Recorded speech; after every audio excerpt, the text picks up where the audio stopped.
Mathai 1:12. Babel പ്രവാസം കഴിഞ്ഞിട്ട് ദൈവത്തിൻ്റെ ജനം പല പ്രാവശ്യം പ്രവാസത്തിലേക്ക് പോകേണ്ടി വന്നു. പ്രവാസ ജീവിതം ആധുനിക കാലഘട്ടത്തിൽ വലിയ പ്രയാസമില്ലാതെ കഴിക്കാൻ പറ്റും. എന്നാൽ ബൈബിളിൽ പറയുന്ന പ്രവാസങ്ങളൊന്നും സുഖകരമായിരുന്നില്ല. വളരെ പ്രതികൂലങ്ങളിൽ കൂടി അവർക്ക് കടന്നു പോകേണ്ടി വന്നു. എന്നാൽ പ്രവാസകാലത്തിനൊരന്ത്യവും അതിനുശേഷം അവർക്കൊരു രക്ഷകനെ ലഭിക്കുവാനും ഇടയായിത്തീർന്നു.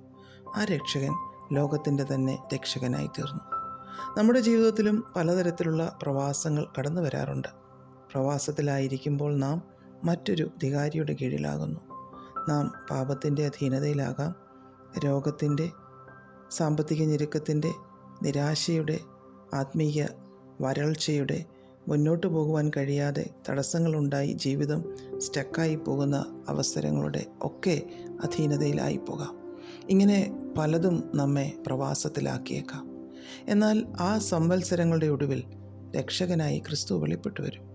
പ്രവാസത്തിൽ പോയപ്പോഴെല്ലാം ഇസ്രായേൽ ജനം തങ്ങളുടെ തെറ്റുകൾ മനസ്സിലാക്കി മടങ്ങി വരുന്നതായി നമുക്ക് കാണുവാൻ സാധിക്കുന്നു.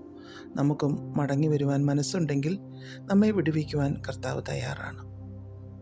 പ്രവാസം നമ്മുടെ ജീവിതത്തിൽ ദൈവം അനുവദിക്കുന്നത് നമ്മെ പൊന്നുപോലെ പുറത്തു കൊണ്ടുവരാനാണ്.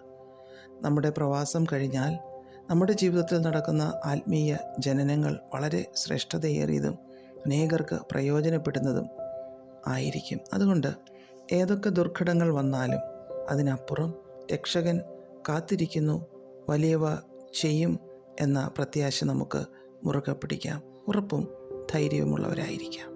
പ്രാർത്ഥിക്കാം. പ്രിയപിതാവേ, ഞങ്ങളെപ്പറ്റിയുള്ള അങ്ങയുടെ ശ്രേഷ്ഠകരമായ ആത്യന്തിക പദ്ധതികൾക്കായി സ്തോത്രം ചെയ്യുന്നു. യേശുക്രിസ്തുവിൻ നാമത്തിൽ ആമേൻ. God bless us all.